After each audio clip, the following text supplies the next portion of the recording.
అంటే విద్యార్థి ఉద్యమాలు గుర్తుకొస్తాయి. నూతన సమాజం కోసం శాస్త్రీయ విద్యా విధానమే లక్ష్యంగా విద్యార్థులు చేసిన అలుపెరగని పోరాటాలు గుర్తుకొస్తాయి.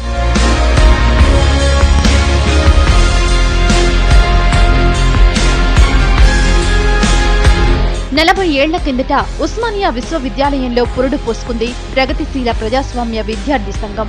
జార్జి రెడ్డి అప్పట్లో పీడీఎస్ కు వెన్నుదన్నుగా నిలిచారు. విద్యార్థులను పోరాటాల వైపు మళ్లించారు. అనేక ఉద్యమాలకు నాయకత్వం వహించారు.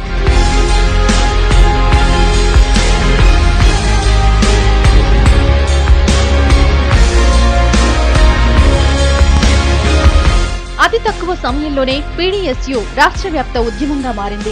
విద్యార్థి ఉద్యమాలకు కేర్ ఆఫ్ అడ్రస్ గా నిలిచింది. ప్రభుత్వ వ్యతిరేక ఉద్యమాలకు పెద్దదిక్కుగా మారింది. క్యాపిటేషన్ ఫీజుకు వ్యతిరేకంగా ఉద్యమించింది. విద్యుత్ ఛార్జీల పెంపుదలకు నిరసనగా గళం విప్పింది. అంతేకాదు తెలంగాణ ఉద్యమంలోనూ తన వంతు పాత్ర నిర్వహిస్తోంది. ఈనాడు ఏ స్త్రీలపై అత్యాచారాలు జరుగుతున్నాయో అవి బాల్య రూపంలో ఉన్నప్పుడు ఈవ్ టీజింగ్కి వ్యతిరేకంగా 74లో ఉద్యమించింది. ఇవాళ ఏ అధిక ధరలకు వ్యతిరేకంగా పార్లమెంట్లో పోరాడుతున్నారో ఈ రాష్ట్రంలో ఆ అధిక ధరలకు వ్యతిరేకంగా 74లో పోరాడిన చరిత్ర ఉంది. ఏ అవినీతికి వ్యతిరేకంగా ఇవాళ బోర్డ్స్ క్లబ్ జంతర్ మంతర్లో ఆందోళనలు జరుగుతున్నాయో 40 సంవత్సరాల కిందనే ఈ రాష్ట్రంలో అధిక ధరలకు వ్యతిరేకంగా ఉద్యమించిన చరిత్ర ఉంది.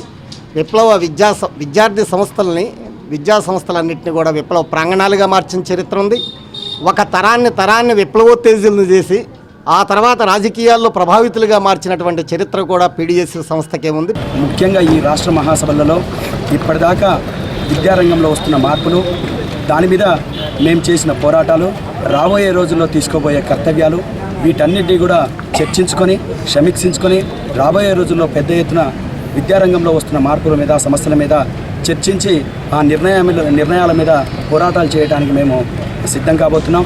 జంపాల చంద్రశేఖర్ ప్రసాద్ సహా ఎంతో మంది విద్యార్థి నాయకులు పీడీఎస్యు ఉద్యమంలో కన్నుమూశారు. వేలాది మంది ఉద్యమకారులను దేశానికి అందించింది పీడీఎస్యు. ప్రగతిశీల ప్రజాస్వామ్య విద్యార్థి సంఘం పీడీఎస్ రాష్ట్ర 19వ మహాసభలు జనవరి 28, 29, 30 తేదీల్లో హైదరాబాద్ ఓయూ ఠాగూర్ హోటల్ నిర్వహిస్తూ ఉన్నాం. ఈ మహాసభల్లో గతాన్ని సమీక్షించుకొని, వర్తమానాన్ని చర్చించుకొని, భవిష్యత్ కర్తవ్యాలను తీసుకొని ఈ రాష్ట్రంలో బలమైన విద్యార్థి ఉద్యమాలు నిర్మించడం కోసం మేము చర్చిస్తూ ఉన్నాం. ఈ మహాసభలో ముఖ్యంగా ప్రభుత్వ ఏడు విద్యా సంస్థల పరిరక్షణ, విదేశీ విశ్వవిద్యాలయాలకి వ్యతిరేకంగా విద్యార్థి ఉద్యమాన్ని నిర్మించడం. 40 ఏళ్ల సుదీర్ఘ ప్రస్థానంలో ఎన్నో అపజయాలను, మరెన్నో విజయాలను సొంతం చేసుకుంది పీడీఎస్యు. 3 రోజుల పాటు జరిగే మహాసభలకు రాష్ట్రంలోని వివిధ ప్రాంతాల నుంచి పెద్ద సంఖ్యలో హాజరవుతున్నారు విద్యార్థులు.